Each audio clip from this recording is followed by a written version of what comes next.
Hello everyone, I'm Shukar Sir and welcome back to your beautiful channel Engineer Education India. I'm your biology mentor and your personal mentor for NEET. आज हम लोग बात करने वाले हैं eukaryotic cell का mitochondria और plastid के बारे में, जो कि है तुम लोगों का एक क्लास 11th का एक बहुत ही इंपॉर्टेंट सा चैप्टर, जो कि cell the unit of life, इसके अंडर ये पार्ट पड़ता है। तो चलो विदाउट वेस्टिंग एनी टाइम इस लेक्चर को करते हैं चालू।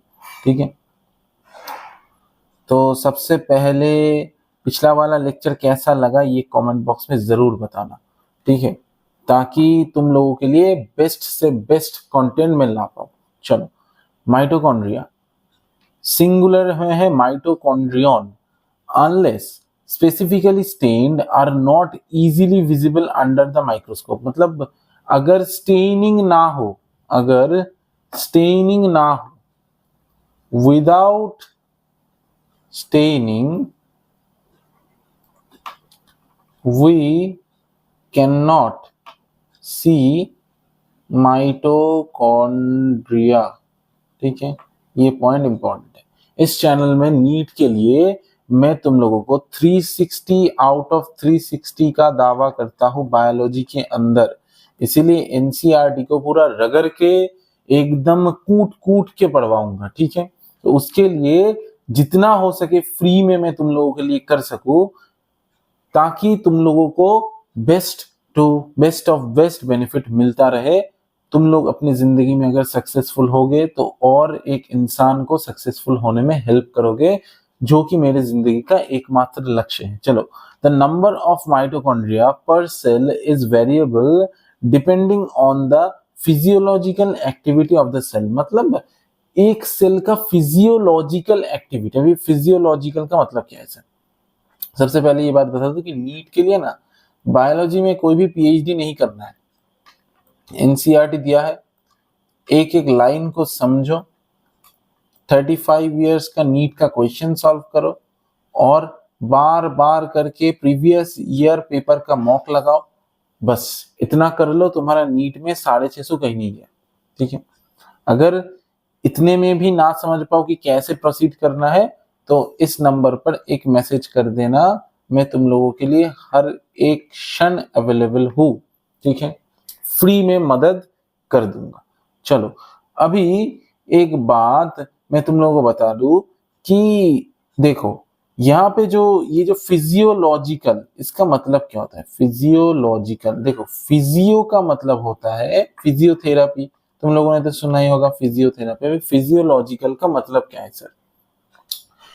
हमारे शरीर से रिलेटेड कोई भी चीज को फिजियोलॉजी के नाम से जानते हैं। फिजियोलॉजी का मतलब क्या होता है? मतलब शरीर के रिलेटेड कोई भी पढ़ाई को बोलते हैं फिजियोलॉजी। ठीक है, तो फिजियोलॉजिकल मतलब क्या है? जितना शारीरिक एक्टिविटी होगा उस पार्ट का, उतना ही ज्यादा माइटोकॉन्ड्रिया होगा। क्यों? क्योंकि सेल का जो एटीपी है उसको जनरेशन में माइटोकॉन्ड्रिया जनरेट करने में माइटोकॉन्ड्रिया हेल्प करता है। इसीलिए physiological activity of the cells जितना बड़ा होगा, बढ़ेगा, एटीपी उतना ज्यादा लगेगा और उतना ही ज्यादा माइटोकॉन्ड्रिया का रिक्वायरमेंट लगेगा। ठीक है, in terms of shape and size also considerable degree of variability is observe. मतलब माइटोकॉन्ड्रिया का शेप एंड साइज कैसा है, इसके ऊपर variability degree of is observe. मतलब इसके अंदर, इसके मतलब जैसा ही in terms of shape and size, mitochondria का डिफरेंट शेप होता है और डिफरेंट साइज होता है। ठीक है, इसीलिए बोलते हैं variability of degree is observe, मतलब वेरिएबल होता है शेप में भी और साइज में भी। Typically it is sausage shaped और cylindrical having a diameter 0.2 to 1 micrometre. देखो, ये सॉसेज मॉसेज का मुझे नहीं पता, अभी बोलो तो खीरा शेपेड भी बोल सकते हो, क्यूकम्बर शेपेड नहीं, सॉसेज ही क्यों ये मुझे नहीं पता। अभी देखो, इसका शेप होता है सिलिंड्रिकल, मतलब ऐसा सॉसेज की तरह, अमेरिकन सॉसेज। ठीक है सर, हमने तो नाम ही नहीं सुना है, क्या सॉसेज सॉसेज लगा रखा है। हॉट डॉग खाए हो कभी सर? गरम कुत्ता नहीं खाए हैं सर? ये तुम क्या बड़ा बड़ा बात करते हो सर, हम तो दाल भात खाते हैं, कभी कभी खाते हैं बतासा, है ना। चलो, 0.2 to 1 माइक्रोमीटर होता है इसका डायामीटर, माइटोकॉन्ड्रिया का डायामीटर। मतलब ये अगर तुम माइटोकॉन्ड्रिया को ऐसे काटोगे, अगर इसको तुम ऐसे काटोगे तो एक रेडियस पाओगे और एक डायमीटर पाओगे। ये जो है ना डायमीटर, इसी को बोलते हैं। तो इसका डायमीटर कितना होगा 0.2 to 1 माइक्रोमीटर। देखो कितने सारे बोर्ड्स के बच्चे ऐसे हैं जो कि हिंदी मीडियम से देख रहे हैं और सर डायमीटर का मतलब नहीं पता। इसको बोलते हैं रेडियस, इसको बोलते हैं रेडियस। और ये जो पार्ट है इसको बोलते हैं डायामीटर। ठीक है, क्लास 11th में फिजिक्स में मेरा एक मैथ गलत हुआ था क्योंकि मैं ये नहीं पता था कि radius equals to diameter by 2। अभी मैंने डायामीटर का मतलब समझ लिया कि रेडियस है और मेरा वो मैथ हो गया गलत। ठीक है, क्यों? क्योंकि सर हम बंगाली मीडियम से बिलोंग करते थे क्लास 10 तक। क्लास 11 से हम लोगों ने स्विच किया था इंग्लिश वर्जन में, तब जाके बहुत सारा दिक्कत होता था। एक बार देख लो कि माइक का क्या हाल है। एक सेकेंड, हाँ ये माइक एकदम ठीक है। चलो, टिपिकली और लेंथ कितना है 1 से 4.1 माइक्रोमीटर। लेंथ कितना है 1 से 1.0 से 4.1 माइक्रोमीटर, मतलब बहुत छोटू सा है। ठीक है, each mitochondrion is A double membrane bound structure. कैसा होता है? डबल मेम्ब्रेन बाउंड होता है, मतलब दो मेम्ब्रेन होगा present with the outer membrane and the inner membrane. अभी तुम लोगों को बहुत कुछ पढ़ना बाकी है। ईटीएस पढ़ोगे ना, इलेक्ट्रॉन ट्रांसपोर्ट सिस्टम, जब शायद प्लांट रेस्पिरेशन के अंदर तुम लोग ये ईटीएस पढ़ने वाले हो, अगर मैं गलत नहीं हूं तो। ठीक है, तो उसके अंदर तुम लोग पढ़ोगे कि इलेक्ट्रॉन ट्रांसपोर्ट सिस्टम माइटोकॉन्ड्रिया के कहाँ प्रेजेंट होता है, और वो मैं तुम लोगों को ऐसे पढ़ाऊंगा कि पूरा छप जाएगा एकदम दिमाग में। ठीक है, inner mitochondria membrane is divide and the inner mitochondrial membrane dividing its lumen distinctly into two aqueous compartment। देखो इसको दो aqueous compartment में माइटोकॉन्ड्रिया को डिवाइड करता है। ठीक है, ये हो गया आउटर मेम्ब्रेन और ये हो गया इनर मेम्ब्रेन। इनर मेम्ब्रेन के अंदर इन फोल्डिंग होता है जिसको हम लोग क्या बोलते हैं? क्रिस्टी बोलते हैं। एक एक फोल्डिंग को क्रिस्टा बोलते हैं। ये हो गया inner membrane space. Outer membrane और इनर मेम्ब्रेन के अंदर जो स्पेस प्रेजेंट होगा उसको हम लोग inner membranes inter membrane space बोलेंगे। ठीक है, चलो अभी membrane bound structure with outer membrane and the inner membrane dividing its lumen distinctly into two aqueous compartment। यानी कि अगर इसको पूरा देखो तो ये पूरा एक कंपार्टमेंट है। अभी इसके अंदर ये बाहर वाला पोर्शन हो गया एक कंपार्टमेंट, ये जो बाहर वाला पोर्शन है ये हो गया एक कंपार्टमेंट है ना। अभी अंदर वाला जो पोर्शन है ये हो गया दूसरा कंपार्टमेंट। ठीक है, तो इसका जो मैट्रिक्स है ये दो पार्ट में डिवाइड हो गया ना, ए दो मेम्ब्रेन की प्रेजेंस की वजह से। ठीक है, ओके, तो इनर मेम्ब्रेन की वजह से इनर मेम्ब्रेन और आउटर मेम्ब्रेन ने माइटोकॉन्ड्रिया को क्या किया? दो डिस्टिंक्ट पार्ट में डिवाइड कर दिया। The outer membrane, the outer compartment, the outer compartment and the inner compartment. ठीक है, आउटर कंपार्टमेंट ये वाला हो गया और इनर कंपार्टमेंट ये वाला हो गया। एक सेकेंड, मुझे थोड़ा पेन सिलेक्ट करना। ये हो गया आउटर कंपार्टमेंट और ये हो गया इनर कंपार्टमेंट। ठीक है, चलो। The inner compartment is filled with dense homogeneous substance called a matrix। inner compartment के अंदर matrix is present। matrix कैसा है? dense यानी कि गाढ़ा, और कैसा है? होमोजीनियस यानी कि होमोजीनियस का मतलब क्या होता है? Same kind of mixture is present through out the substance. ठीक है, तो इसी को हम लोग बोलते हैं होमोजीनियस मिक्सचर और क्या? Homogeneous substance. ठीक है, डेंस होमोजीनियस सब्सटेंस। अब ये किसके अंदर होता है? इनर कंपार्टमेंट के अंदर होता है। ठीक है, चलो अभी the outer membrane forms the continuous limiting boundary of the organelle। मतलब outer membrane क्या फॉर्म करेगा? continuous limiting boundary फॉर्म करेगा, यानी कि एक बाउंड्री फॉर्म कर देगा। ठीक है, the inner membrane forms a number of infoldings called cristae। ये जो infoldings दिख रहा है ऐसा, इसको हम लोग क्या बोलेंगे, क्रिस्टा बोलेंगे, एक को क्रिस्टा बोलेंगे और बहुत सारों को क्रिस्टेई बोलेंगे, CRISTAE। टुवर्ड्स द मैट्रिक्स मतलब मैट्रिक्स के साइड में, मैट्रिक्स के साइड में देखो यहाँ पे मैट्रिक्स है और इसी साइड में क्रिस्टा फॉर्म हो रहा है, ठीक है, समझ में आ गया।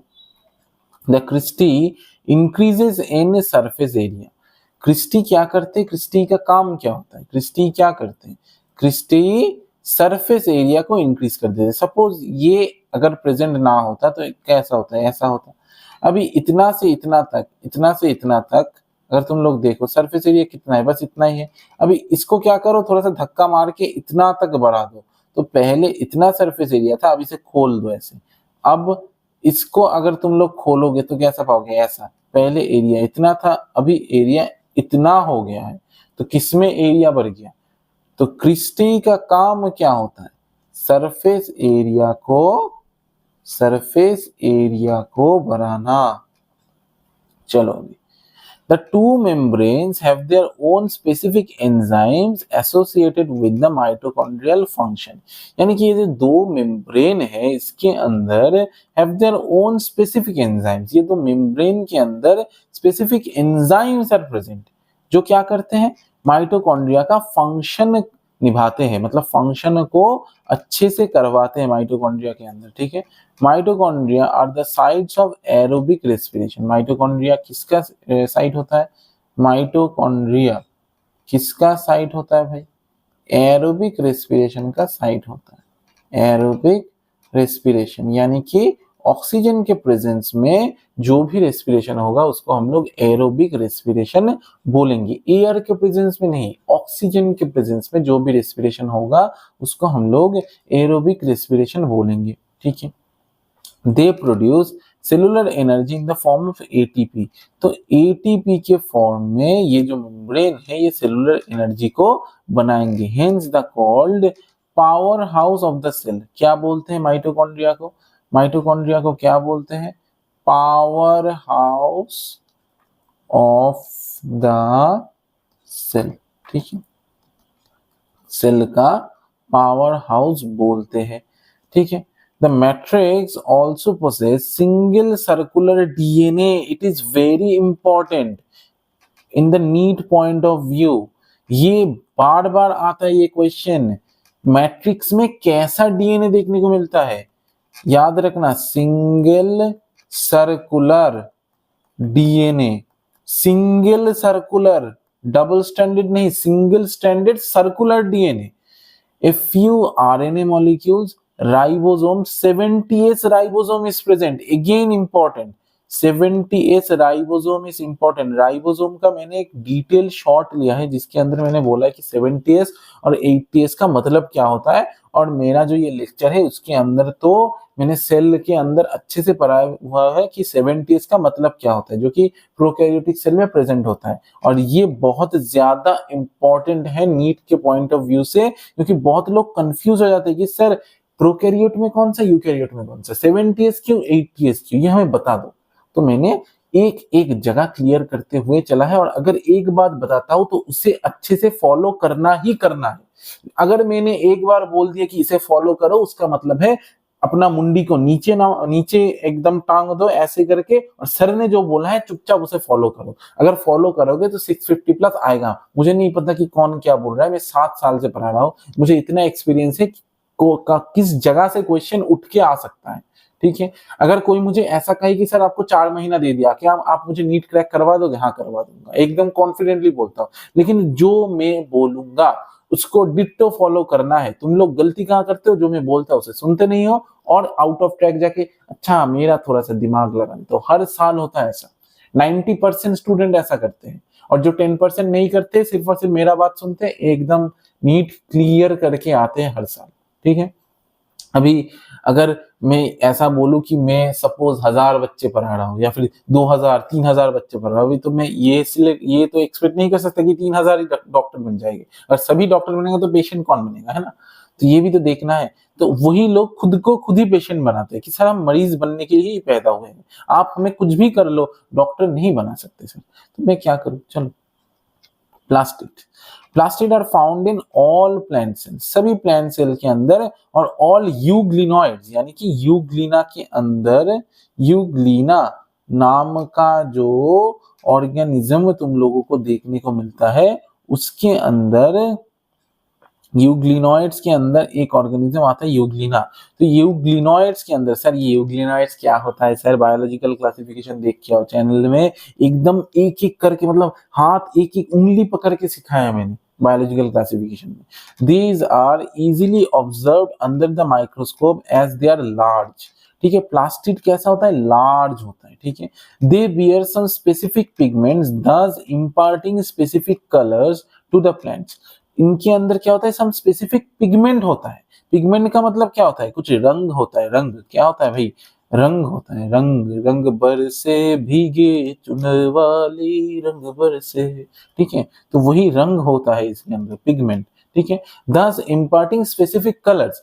अब प्लास्टिड बहुत बहुत सारे प्रकार का होता है, क्लोरोप्लास्ट, क्रोमोप्लास्ट, ल्यूकोप्लास्ट। अभी इसके अंदर स्पेसिफिक कलर तुम लोगों को देखने को मिलता है। Based on the type of pigments, plastid can be classified into chloroplast, chromoplast and leucoplast. चलो, द क्लोरोप्लास्ट कंटेन्स क्लोरोफिल। जो क्लोरोप्लास्ट नाम का जो प्लास्टिड होता है, उसके अंदर क्लोरोफिल आता है। And carotenoid pigments which are responsible for trapping light energy essential for the photosynthesis. Chloroplast नाम का जो पिगमेंट है, उसके अंदर आता है क्लोरोफिल और कैरोटीनॉइड। ठीक है, ये क्या करते हैं, लाइट एनर्जी को ट्रैप करते हैं। अभी लाइट एनर्जी क्या है देखो, देखो अभी मैं फिजिक्स उन लोगों को स्टार्ट नहीं कर रहा हूं, लेकिन बीच बीच में जो भी फिजिक्स का कॉन्सेप्ट लगेगा तो उसको मैं देता चलूंगा। ये जो लाइट आता है ना, इसके अंदर आते हैं फोटॉन्स। फोटॉन्स क्या होता है, पैकेट्स ऑफ एनर्जी, ऐसा, पैकेट्स ऑफ एनर्जी। अभी इनके अंदर एनर्जी इज प्रेजेंट। ठीक है, अभी इसको अगर ट्रैप कर लो तो लाइव जिंगा लाला। ठीक है, तो इसको ट्रैप कर लेते हैं। ये क्या है, लाइफ के अंदर फोटोन पार्टिकल। ठीक है, फोटोन पार्टिकल, और ये क्या आ रहा है, एक लाइट आ रहा है, लाइट। ठीक है, लाइट वेव आ रहा है। ठीक है, अभी चलो सर, अभी नेचर का बात नहीं करते, पार्टिकल नेचर, वेव नेचर बहुत डिटेल में चला जाएगा सर। अभी समझा दो कि इंटेंसिटी क्या होता है, कुछ नहीं होता है, बाद में पढ़ाऊंगा। अभी इतना सुन लो कि अगर फोटोन का नंबर बढ़े तो इंटेंसिटी बढ़ेगा। इसके साथ फ्रीक्वेंसी का कोई कनेक्शन है नहीं। जो लोग ड्रॉपर देख रहे हैं अच्छे से पता है कि मैं क्या बोल रहा हूँ। In the chromoplast, fat soluble carotenoid pigments like carotene, xanthophylls and others are present in the chromoplast. यानी कि क्रोमोप्लास्ट नाम का जो प्लास्टिड है, देखो लास्ट में प्लास्ट है यानी कि प्लास्टिड। ठीक है, क्रोमोप्लास्ट नाम का जो प्लास्टिड है, उसके अंदर क्या है, fat soluble carotenoid pigments like carotene, xanthophylls and others are present. Carotenoid pigment जो कि फैट के अंदर घुल जाता है, फैट में घुलोगे घुल जाएगा भाई। ठीक है, चलो, these gives the part of A plant yellow, orange और रेड कलर। मतलब पहले का जो तुम लोगों ने देखा क्लोरोफिल के अंदर, जो क्लोरोप्लास्ट के अंदर आता है, वो क्या है, yellow green to yellow in colour. अभी इसके अंदर क्या है, yellow, orange and red in colour. ये याद रखना है कलर। ठीक है, इसके बाद फोटोसिंथेसिस में भी आएगा ये। The leucoplasts are colourless plastids of varied shapes and sizes with stored nutrients। Leucoplast का मतलब क्या होता है, कलर नहीं है भाई, पूरा म्यूटेड कलर, कोई कलर नहीं है, जिसके अंदर न्यूट्रिएंट स्टोर होता है सिर्फ और सिर्फ। Amyloplast store carbohydrates. एमाइलोप्लास्ट का मतलब अभी देखो इसको तुम लोग कैसे याद रखोगे, तो एमाइलोप्लास्ट, अभी हमारे मुंह के अंदर एक एंजाइम होता है जिसको हम लोग बोलते हैं एमाइलेज। ये एमाइलेज स्टार्च को डाइजेस्ट करके बनाता है डाइसैकाराइड्स। डाइसैकाराइड्स, एक सेकंड, डाइसैकाराइड्स। ठीक है, अभी डाइसैकाराइड्स बनाते हैं ये एमाइलेज। तो एमाइलेज क्या ब्रेक डाउन करते हैं, स्टार्च। स्टार्च क्या है, एक टाइप ऑफ कार्बोहाइड्रेट है। ठीक है, तो इसीलिए याद रखना है कि एमाइलोप्लास्ट का नाम में क्या आएगा, एमाइलेज आएगा। ठीक है, एमाइलेज का किससे कनेक्शन है, कार्बोहाइड्रेट या फिर स्टार्च से कनेक्शन है। हमारे मुंह के सलाइवा के अंदर एमाइलेज प्रेजेंट होता है जो कि स्टार्च के 30% डाइजेशन में हेल्प करता है। डाइजेशन एंड एब्जॉर्प्शन था तुम्हारे सिलेबस के अंदर, वो अभी म्यूटेड है, उसमें तुम लोग पढ़ते थे। ठीक है, कार्बोहाइड्रेट्स यानी कि स्टार्च को तोड़ता है। तो एमाइलोप्लास्ट किसको स्टोर करेंगे, स्टार्च को यानी कार्बोहाइड्रेट्स को स्टोर करेंगे। Example potato. एलाइयोप्लास्ट, एलाइयो नाम में ही है, ओ का मतलब क्या है, ओ से क्या आता है, ऑयल। तो एलाइयोप्लास्ट किसको स्टोर करेंगे, ऑयल या फिर फैट्स को। एंड एल्यूरोप्लास्ट, अभी तुम लोगों को पता है कि एल्यूरोन नाम का एक लेयर होता है जो कि प्रोटीनिशियस होता है। ठीक है, तो एल्यूरोन, ठीक है, तो अभी एल्यूरोप्लास्ट से एल्यूरोन याद रख लेना जो कि प्रोटीन है। तो एल्यूरोप्लास्ट किसको स्टोर करेंगे, प्रोटीन को स्टोर करेंगे। Majority of the chloroplast of the green plants are found in mesophyll cells, मतलब मेजॉरिटी ऑफ क्लोरोप्लास्ट के अंदर क्या मिलता है देखने को, ग्रीन प्लांट्स के अंदर मीजोफिल सेल्स के अंदर मेजॉरिटी ऑफ क्लोरोफिल्स देखा जाएगा। मीजोफिल सेल्स कहाँ प्रेजेंट होता है, लीव्स में प्रेजेंट होगा, मीजोफिल सेल प्रेजेंट होगा। इसीलिए कहते हैं लीव्स क्या करते हैं, लीव्स क्या करते हैं, लाइट लीव से आके गिरता है और इसके अंदर जो क्लोरोप्लास्ट है उसके अंदर क्या प्रेजेंट होता है, क्लोरोफिल प्रेजेंट होता है। क्लोरोफिल के अंदर क्या प्रेजेंट होता है, क्लोरोफिल ए और क्लोरोफिल बी। क्लोरोफिल ए को हम लोग प्राइमरी पिगमेंट बोलते हैं किसी भी प्लांट के अंदर, उसका कलर ग्रीन होता है। तो वो सूरज के अंदर ग्रीन कलर का जो वेव लेंथ है या फिर वेव है उसको एब्जॉर्ब करता है, एक अमाउंट ऑफ रेंज के अंदर एब्जॉर्ब करता है और प्लांट के अंदर ट्रैप करके उसको एनर्जी या फिर एटीपी में कन्वर्ट कर देता है और उसके उससे ही अपना खाना बनाता है, मतलब खुद का शक्ति खुद ही बनाता है। And these are lens shaped यानी कि ऐसा लेंस की तरह दिखने वाला है मीजोफिल सेल्स, ऐसा। पत्ते के अंदर मॉर्फोलॉजी ऑफ फ्लावरिंग प्लांट्स में डिट्टो पढ़ाया था मैंने। Oval, spherical, discoid, even ribbon-like organelles having variable length 5 to 10 micrometer and width 2 to 4 micrometer, यानी कि spherical होगा ऐसा, discoid होगा कोई भी शेप का हो सकता है या फिर रिबन लाइक भी हो सकता है, रिबन की तरह दिखने वाला, वेरिएबल लेंथ का होगा 5 to 10 माइक्रोमीटर और विड्थ यानी कि चौड़ा, जो इसका जो विड्थ है, विड्थ कितना होगा 2 to 4 माइक्रोमीटर। देयर नंबर, चौड़ाई होगा 2 to 4 micrometer. Their number varies from 1 per cell of the Chlamydomonas, a green alga, 20 to 40 per cell in the mesophil। मतलब Chlamydomonas नाम का जो एल्गी होता है जो कि यूनिसेलुलर होता है उसके अंदर एक ही क्लोरोफिल देखने को मिलता है, क्लोरोप्लास्ट देखने को मिलता है। और जो 20 to 40 किसके अंदर होगा, मीजोफिल सेल के अंदर जो कि हायर प्लांट में प्रेजेंट है। लाइक माइटोकॉन्ड्रिया, माइटोकॉन्ड्रिया की तरह chloroplast are also double membrane bound, double membrane bound structure होगा। ये नीट का क्वेश्चन है, मैच द फॉलोइंग में आता है, लिख देता हूं मैं नीट। ठीक है, चलो देखो मैं प्रीवियस ईयर क्वेश्चन भी साथ साथ करवा रहा हूं क्योंकि मेरे दिमाग में है कि 35-36 ईयर्स में कौन कौन सा क्वेश्चन आता है। Of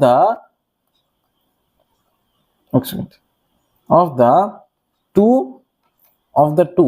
The inner chloroplast membrane is relatively less permeable, यानी कि किसी को भी बाहर से अंदर क्लोरोप्लास्ट के अंदर घुसने नहीं देगा। इनर मेम्ब्रेन परमिएबिलिटी लेस है, यानी कि कोई अगर न्यूट्रिएंट या फिर कुछ भी अंदर घुसना चाहे तो परमिशन लेना पड़ेगा भाई, परमिशन की बिना परमिशन के अंदर नहीं घुस पाएगा। The space limited by the inner membrane of the chloroplast is called stoma, यानी कि इनर मेम्ब्रेन के अंदर जो भी स्पेस प्रेजेंट है उसको हम लोग क्या बोलते हैं, स्टोमा बोलते हैं। ठीक है, चलो। A number of organized flattened membranous sacs called thylakoids are present in the stroma। Stroma के अंदर थाइलाकॉइड प्रेजेंट होगा, ये ऐसा। ठीक है, स्टैक मतलब एक के ऊपर दूसरा। ठीक है, are present in the stroma। Thylakoids are arranged in stack like the piles of coins are called grana, यानी कि ये जो है, ये जो प्रेजेंट है, ये एक एक थाइलाकॉइड को हम लोग बोलते हैं। ये एक हो गया थाइलाकॉइड, ये दूसरा थाइलाकॉइड, ये तीसरा थाइलाकॉइड, ये चौथा थाइलाकॉइड, ये पूरा जो प्रेजेंट हुआ इसको हम लोग बोलते हैं ग्रेनम, सिंगुलर नंबर में। और अगर प्लूरल नंबर में पूछो तो ग्रेना। ये देखो और द इंटरग्रेनल थाइलाकॉइड्स, या फिर इंटरग्रेनल थाइलाकॉइड्स भी बोलते हैं। In addition there are flat membranous tubules called the stroma lamellae. Stroma lamellae अभी देख लो, फोटोसिंथेसिस में दोबारा नहीं बताऊंगा कि PS1 कहाँ प्रेजेंट होता है, PS2 कहाँ होता है, डार्क रिएक्शन लाइट रिएक्शन कहाँ होता है, ठीक है। इसको हम लोग बोलते हैं स्ट्रोमा लेमेली, यानी कि ट्यूब्यूल, ट्यूब का छोटा भाई है ट्यूब्यूल। ट्यूब होता है बड़ा, एकदम बड़ा बड़ा ट्यूब, तो उसका छोटा फॉर्मेशन क्या है, ट्यूब्यूल। तो स्ट्रोमा लेमेली कैसा दिखता है, ट्यूब्यूल जैसा, कनेक्ट करता है थाइलाकॉइड्स को ऑफ द डिफरेंट ग्रेना, यानी कि एक ग्रेना यहाँ पर, दूसरा ग्रेना यहाँ पर, इसके अंदर है थाइलाकॉइड, ऐसे ऐसे ऐसे ऐसे थाइलाकॉइड, तो इसको कनेक्ट कौन किया, स्ट्रोमा लेमेली, जो कि किसके तरह है, ट्यूब्यूल की तरह है, ठीक है। The membrane of the thylakoids enclose the space called lumen. Membrane of the thylakoids enclose space called a lumen. Thylakoid के अंदर एक स्पेस प्रेजेंट होता है जो कि जिसको हम लोग बोलते हैं ल्यूमेन, ठीक है।